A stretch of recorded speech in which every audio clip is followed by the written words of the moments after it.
Bom, agora estamos dia 4 de setembro, segunda parte da apresentação MSP, Managing Successful Programs, do governo britânico. Já falamos sobre princípios, agora vamos falar sobre temas, né? Esses temas aí de governança, de fato, como se fosse recheio de sanduíche. Ele equivale à área de conhecimento do Guia PMBOK no que tange à gestão de programas. Paulo, que é sua? Pessoal, voltando para a nossa programação, né, normal, já falar aqui sobre governança, tá? São 9 princípios de governança, 9 conceitos que é utilizado nessa abordagem MSP. Eu coloquei os conceitos em inglês por questão de tradução mesmo, para a gente tomar um pouco de cuidado. No outro eu traduzi, mas nesse eu achei melhor não ter, para não explicar nada errado para vocês, né? Esse daqui é o primeiro, né, que fala sobre o programa na organização, que é estabelecer uma estrutura organizacional e o papel de responsabilidade de cada um. Qual foi o seu engajamento dos seus stakeholders e dos seus gerentes de projetos, né? Então, é o programa dentro da organização. O segundo é a visão, né? Que a gente estava comentando no início da apresentação. É estabelecer a visão do futuro para auxiliar o teu programa durante a existência dele, né? E ter para você não perder até o teu foco no teu benefício, né? Aí aqui a liderança e engajamento dos seus stakeholders, né? Você precisa engajar as partes interessadas no teu objetivo, no teu programa, né? Todos precisam estar alinhados e engajados para gerar o teu benefício e o teu foco. Aí aqui a gente tem gestão de benefícios, né? Que é ao longo do programa, ao longo de sua duração, a governança tem como princípio gerenciar os teus benefícios, né? Se você está alinhado com a sua estratégia, se o benefício está alinhado com o objetivo que foi acordado, né? Então você tem aqui entrega e desenvolvimento de desenho de blueprint, né? E como que vai ser a entrega? Você desenha um modelo da tua entrega e permitir as suas entregas dos seus benefícios no decorrer da duração do teu programa. Deixa eu fazer só uma intervenção rápida aqui. Se a gente olhar primeiro item, chama-se Program Organization. Por que começa com programa?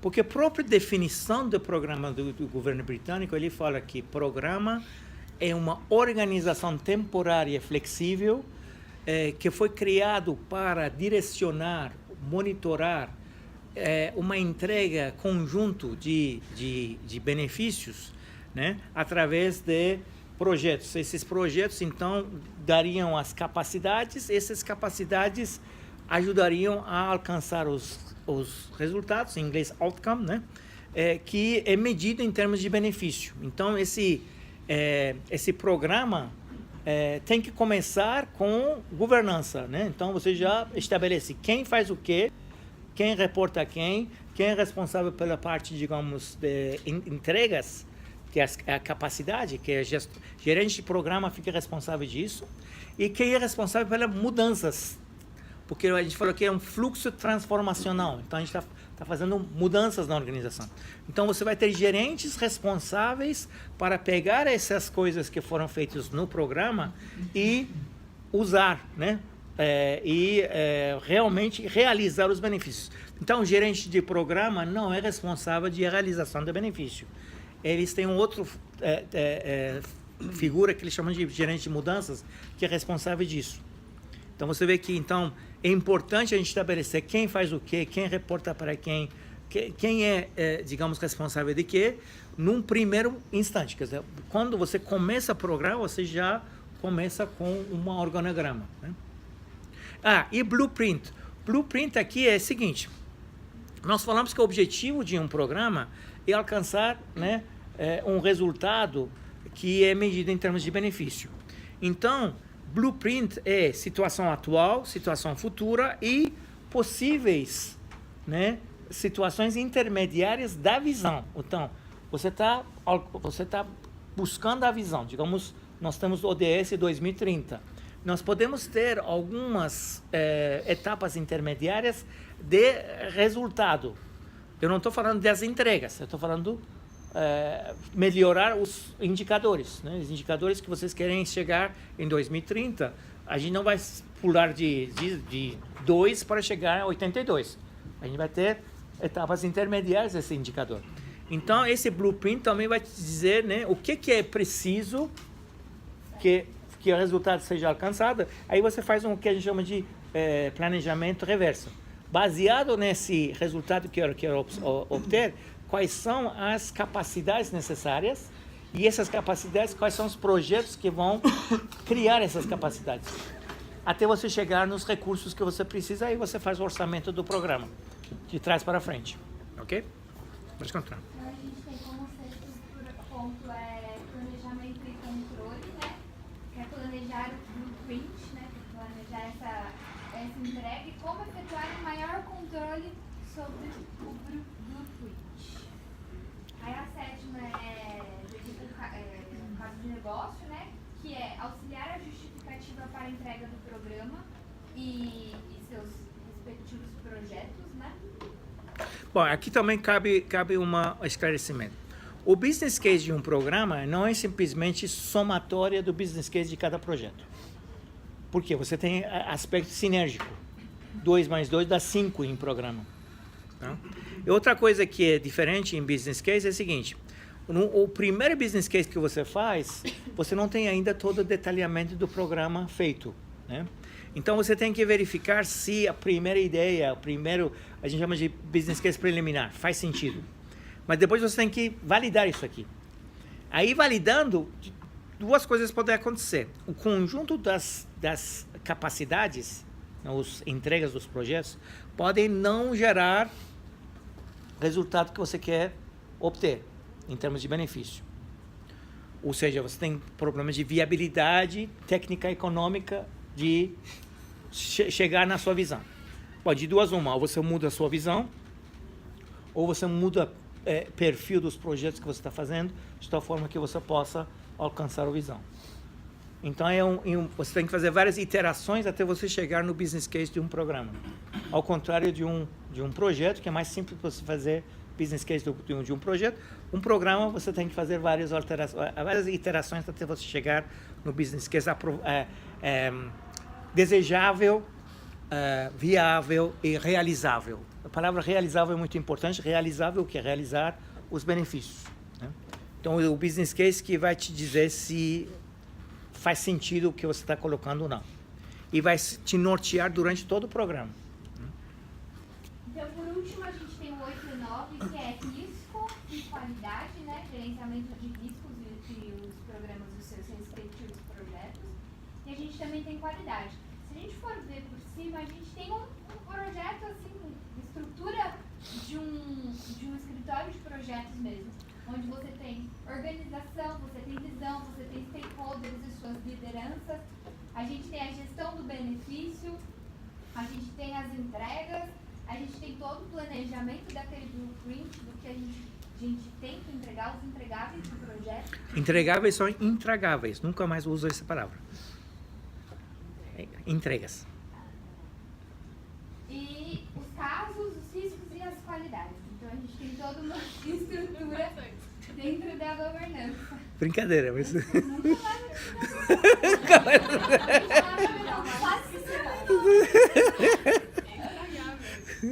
Então, essa é a parte de governança. São essas estruturas da... Bom, último ponto importante. Por que tem qualidade e garantia separado? Duas palavras separadas.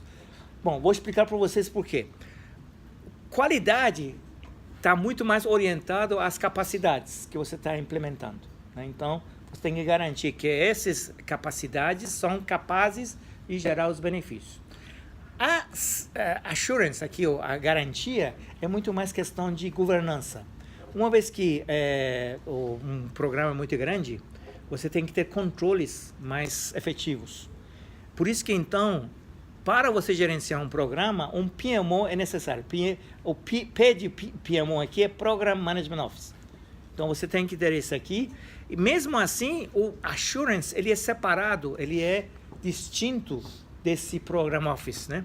Então, o PMO não faz o Assurance. Assurance tem que ser independente de fora, né? Mas Quality, sim. Então, PMO vai cuidar do Quality, mas não do Assurance, né? Porque Assurance tem que ser independente. Pode continuar. Pessoal, a gente estenda extenso. Então foram 7 princípios, 9 princípios de governança, e agora a gente vai falar sobre o fluxo das transformações, que é onde tudo acontece, que é onde a gente identifica, cria, executa e encerra o nosso programa, né? Então tá bem aqui como 6 princípios que você identifica o programa, né? Qual é o gatilho que você vai iniciar os processos desse gerenciamento. Você tem a definição do programa, né? Que nesse momento que a definição é detalhada e o planejamento do programa é realizado. Porque como o professor falou no início da aula, para o MSP, primeiro você cria uma estrutura de programa e depois você traz os projetos que estão enquadrados na estratégia deste programa. Então aqui você tem eles chamam de trenches, que são as fases, né? As fases que vocês querem que as pessoas vão implementar, alinhado com as estratégias da governança, né? Só um cuidado. Tranche em francês quer dizer pedaços. Não necessariamente eles são linearmente um atrás do outro. Você pode ter vários tranches ao mesmo tempo, né? O que distingue uma fase de um tranche é o seguinte, que a fase, você faz uma fase, depois faz a segunda fase, terceira. O tranche não, o tranche você tem só um cluster, um conjunto de projetos que geram um resultado intermediário de visão. Lembra do visão? Então, esses tranches aí é assim, né? Agora, o próprio manual, ele diz, é melhor fazer um atrás do outro, porque se você fazer em paralelo, você pode aumentar o risco do programa. Mas em alguns casos não tem como você não fazer em paralelo. Vou dar exemplo para vocês, o Olimpíada de Londres foi usado essa metodologia, né? Então eles tinham claramente 3 tranches, 3 conjuntos de coisas que eles tinham que fazer. Eles tinham que fazer Parque Olímpico, eles tinham que fazer cerimônia de abertura e encerramento e realização do jogo, e tinha também a questão de legado. Como é que você vai gerenciar o legado? Essas 3 coisas aconteceram praticamente paralelamente. Algumas antes, alguns mais ou menos no meio, e finalmente você tem a parte de legado. E tinha 3, digamos, entre aspas, 3 organizações diferentes para esses 3. Inclusive, dinheiro público só foi para Parque Olímpico, né? O governo falou, né, esse negócio de festa de encerramento, festa de inauguração, o jogo, não vou colocar um tostão, setor privado que tem que financiar. Mas o parque, né, olímpico e tudo que foi legado subsequente, porque uma parte esse parque foi vendido para o setor privado para fazer apartamentos, casas, enfim. E o estádio, por exemplo, foi passado para um dos times londrinos que não tinha estádio. Então, tudo foi pensado. Como é que você vai, então, realizar esse benefício? E como é que você vai medir? Então, para cada libra esterlina, eles tiveram 2,5 libras de volta. Calculadinho, com auditoria, tudo, demonstrando que foi lucrativo. Quer dizer, os Jogos Olímpicos foi lucrativo para o governo britânico. Foi calculado que ele representou 0,8 pontos percentuais de PIB britânico. Em 2012, se não fosse os Jogos Olímpicos, a Grã-Bretanha estaria em recessão. O que salvou naquele ano foi os Jogos Olímpicos, porque ele tem efeito multiplicador. O mesmo está acontecendo no Rio de Janeiro. No Rio de Janeiro, por causa da Olimpíada, tinha empregos. Agora né? Acabou o jogo, então você tem efeito Olimpíada, passou, né? Se não fosse Jogos Olímpicos no Rio, o Rio seria muito pior que está hoje, né? Então você vê que essas coisas tem que ser pensado, né? Com bastante antecedência, tem que ser planejado. E aqui a gente tem Delivery Capability. Então a gente abrange a coordenação e gestão das entregas, né? Aqui é gestão de projeto puro. 4 é gestão de projeto puro. Exatamente. E 5 é realização de benefício. Então, uma é responsabilidade do gerente de programa e gerente de projetos, o 4. O 5 é responsabilidade do gerente de mudanças, porque ele vai realizar o benefício.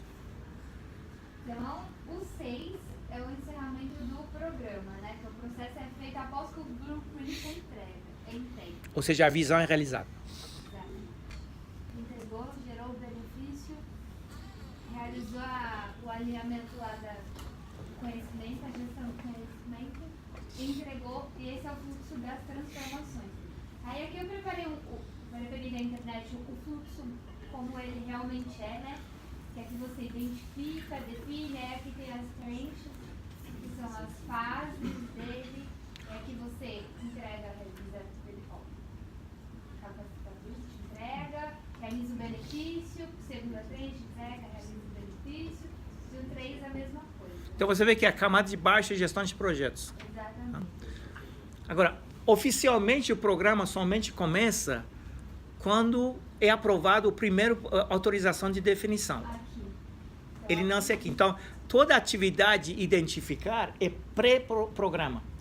Pré-programa, você pode até não ter ainda gerente de programa nesse momento, porque você está preparando. No caso que eu dei exemplo, de 2012 a 2016, era de identificação. 2016 a 2018, definição.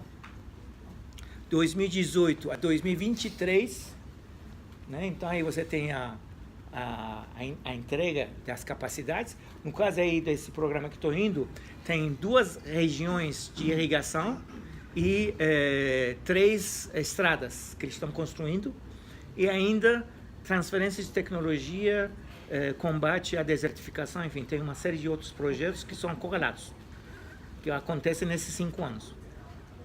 E no 5º ano eles vão entregar as estradas e as áreas irrigadas para o povo de Níger, e eles que têm que, né, o governo do Níger tem que garantir aqueles 3 anos subsequentes de realização dos benefícios adicionais.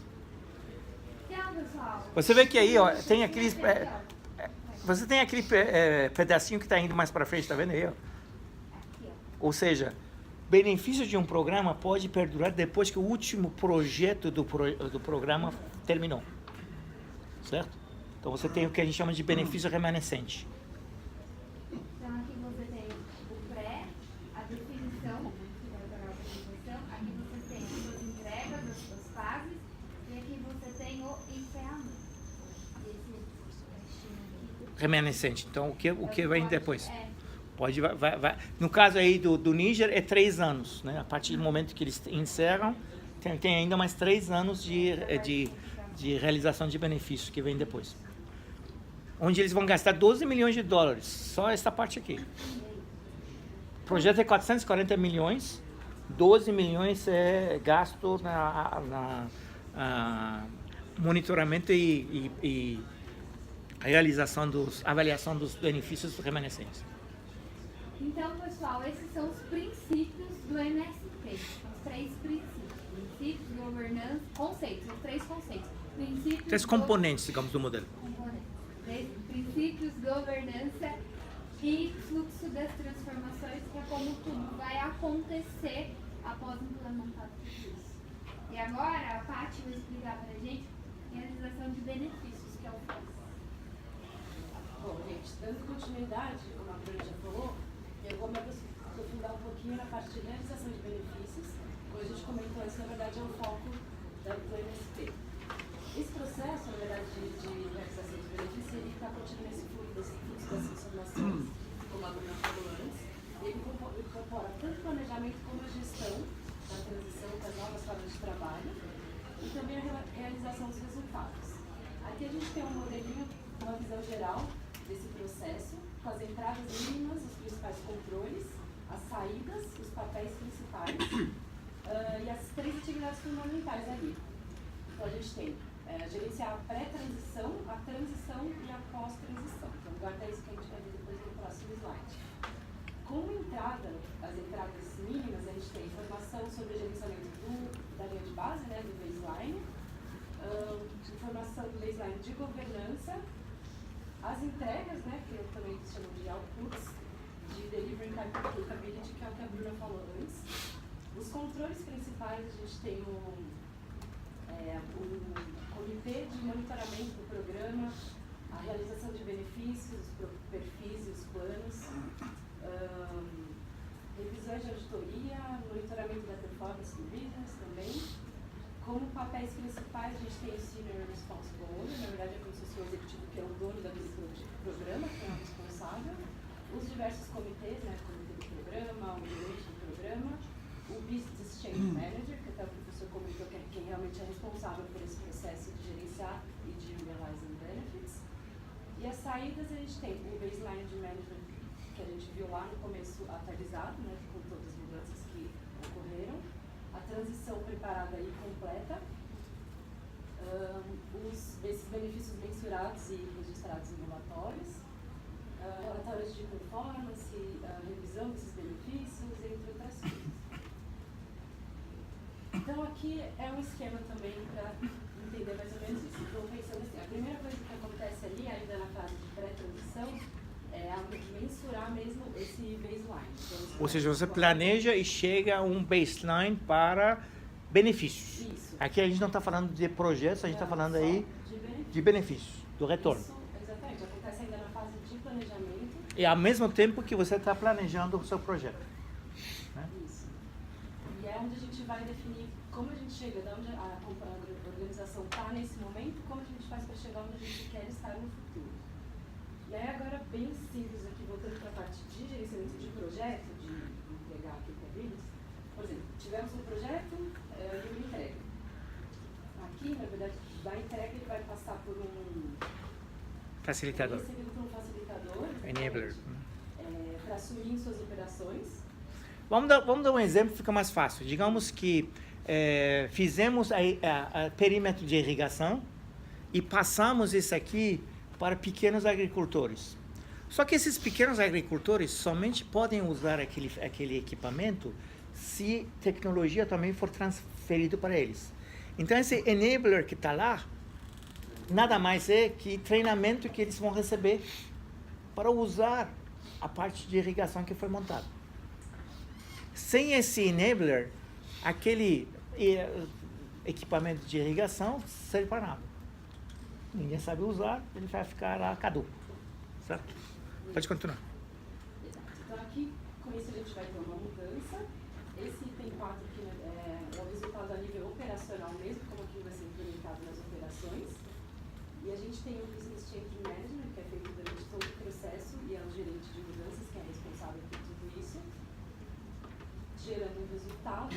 Durante todo esse processo, a partir da transição até a pós-transição, é quando acontece a realização de benefícios, para no final a gente ter uma mudança realmente que está embutida em todo o processo. Vamos voltar para o meu exemplo aí de áreas irrigadas. Então, você tem áreas irrigadas, você fez a transferência de tecnologia, mas você tem que operar essa área e produzir alimentos, e esses alimentos têm que, né, ser comercializado. Então, o resultado lá, o passo 6, né, só é possível se você fizer o passo 2 e 3.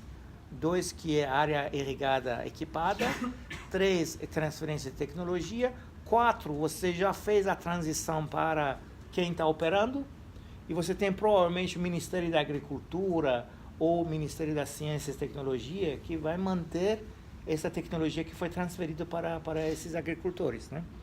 E aí, então, o 6, ele vai aumentar a receita desses familiares, porque o programa que eu vou ajudar lá em Níger, ele vai ajudar 4 milhões de nigerinos. 4 milhões, eles vão sair da zona de pobreza. Então, você vai medir, né? Então, toda essa parte aqui de pós-transição é para verificar se essa área irrigada realmente fez a diferença na vida dessas pessoas. E você vê que nesse programa ele tem uma interdependência com a estrada. Se você não tiver estrada, como que você vai escoar os alimentos que foram produzidos ali? Então, aí você tem integração. E então, aí no final, você vai dizer, bom, então, esse aqui entrou no sangue, né? O pessoal já está usando, já está produzindo melhor, está usando tecnologias israelenses de semiárido, enfim, tem toda essa lógica aí de realização de benefícios que é posterior, é muito posterior à entrega da área irrigada. E outra coisa, o professor comentou dos benefícios remanescentes, que tem depois até do fim de um programa. Uma coisa que muitas empresas falham em entender é que essa realização de benefícios também deve se estender depois do programa. Porque muitas vezes, enfim, as mudanças continuam ocorrendo e as empresas às vezes param de fazer essa realização que acabou o programa e tudo aquilo que foi investido no passado acaba se perdendo porque não teve continuidade. É pior que isso, você faz um business case só para aprovar no portfólio. Depois ninguém mais vai abrir o business case. Business case a pessoa vai esquecer. E a principal função que era ter o benefício pode acabar. E você não contabiliza os benefícios. Você verifica só o custo, quanto que o gastou. Né? Agora, por que adotar o MSQ? Né? Como a gente viu, tem PMI, temos diversas metodologias que podem ser utilizadas. Aqui seria um motivo que a gente adotaria o MCP, exatamente. Então, sempre que tem mudanças importantes nas organizações, tem muita complexidade, risco, interdependências, conflitos, às vezes, para gerenciar e resolver.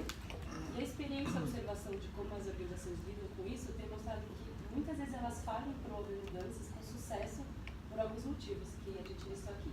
Ou não há suporte suficiente, a liderança às vezes não é forte o suficiente também, tem expectativas irreais, o foco muitas vezes não é suficiente em benefícios, como o professor até comentou, geralmente é mais em custo, né, outras coisas Custo e prazo. para os outros, ou para o upper management como tal. No caso da MSP, o foco é bem em benefícios. Muitas vezes a gente não tem um blueprint real, né, uma imagem real da futura capacidade, né, o capability. A visão pode estar mal definida, ou até está definida, mas não está comunicada de forma efetiva para todos os colaboradores. Ou falha da organização em mudar sua cultura, né, a gente é sempre muito resistente à mudança, então, por mais que a gente tente implementar mudanças, muitas vezes não é efetivo. E às vezes os stakeholders não estão envolvidos, engajados suficientemente. Então, adotar uma abordagem de gerenciamento como SP, como MSP, fornece um framework estruturado que pode evitar que as empresas caiam nessas mesmas armadilhas que se referem. Então, esse seria o motivo. Aqui, a gente colocou um exemplo, tem bastante gente até de TI na sala, então a gente pegou um exemplo de implementação, por exemplo, de um novo sistema de RH. E aí o que a gente tem aqui, esse seria a entrega, né, de um projeto, por exemplo, de implementação de sistema. Como capability, a gente teria um novo processo de recrutamento e para isso os gerentes foram treinados. Como outcome, seriam os resultados, a gente vai reduzir os atrasos dos aplicantes para as vagas. O processo de aplicação para a vaga se tornaria mais rápido. O que a gente obtém de benefício com isso? Retenção de staff melhor, eficiência também de RH, menos vagas disponíveis, pouco tempo, mais tempo do que necessário. Isso gera também aumento de produtividade, de continuidade, menos turnover de pessoal, enfim, menores custos. E aí, por fim, para tudo isso para atingir o objetivo corporativo, que seria diminuir os custos com o pessoal. Esse chama-se mapa de valor ou mapa de benefícios, né? Tem dois nomes, né? Ele mostra o que a gente chama de cadeia de valor. Normalmente, objetivos corporativos, né, estão no nível do portfólio. E aí, então, você faz de trás para frente para você chegar no conjunto de projetos que você tem que implementar.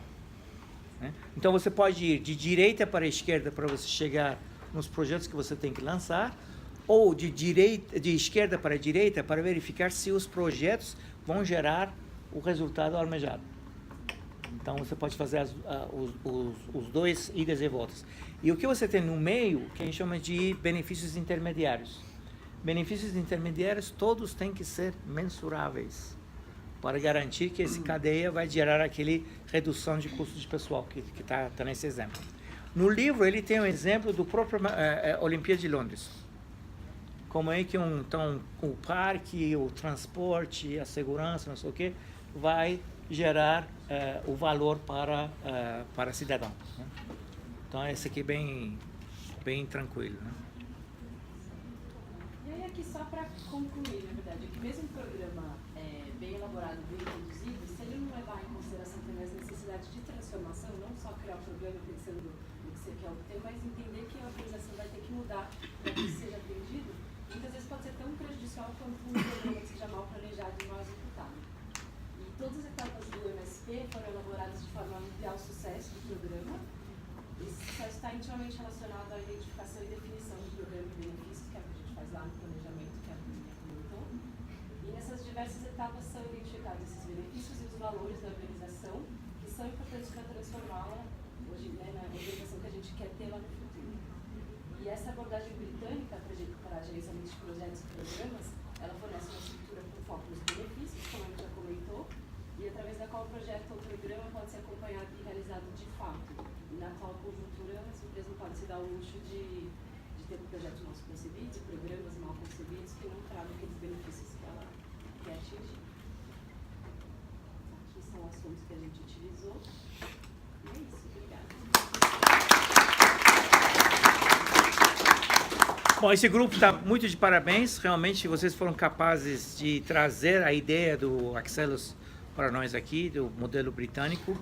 E daqui a 2 minutos, depois que vocês votarem a nota desse galera, a gente vai aplicar essa gestão de programas para vocês verem que é uma coisa que não é uma coisa de laboratório, isso se faz. Eu falei para vocês que eu vou colocar para vocês o link na minha palestra que eu dei desse caso aí do Ninja, aí vocês vão ver o caso real, usando todas essas tecnologias que estamos usando, tanto o MSP para programa, quanto o PIX2 para nível de projetos. Professor, tá gravando aqui, ó. Parabéns. Não tá para nós. Ok, vamos lá, vamos botar ali. Tá gravando aí. Vamos gravar a nota.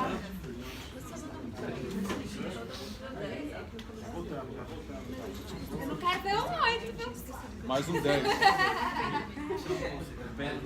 Agora eu vou colocar meu beret francês. Agora que está aparecendo no... Ai, você é muito estiloso. Muito chique, né? Muito. Arrasou.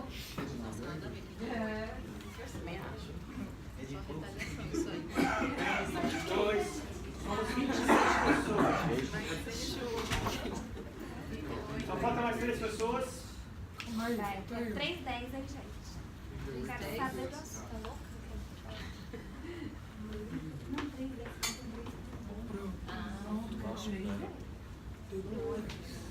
Ok. Só falta mais 2 pessoas, hein? Quem não votou? Gustavo, que tá sem bateria no celular. Ah, Gustavo. Voto do meu.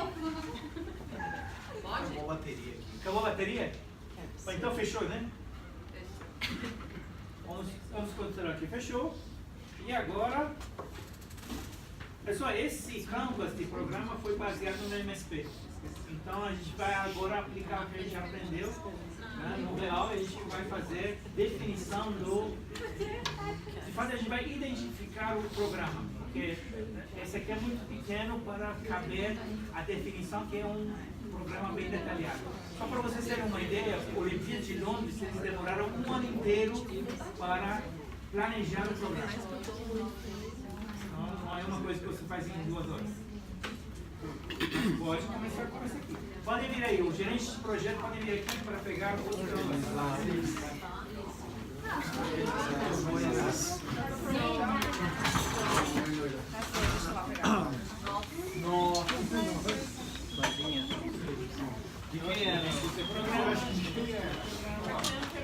Quem era o celular que estava carregando dele?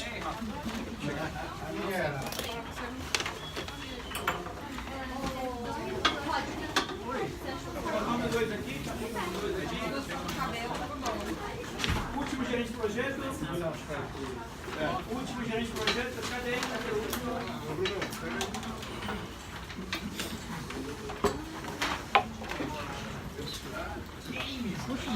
Bom, fechamos aqui por hoje.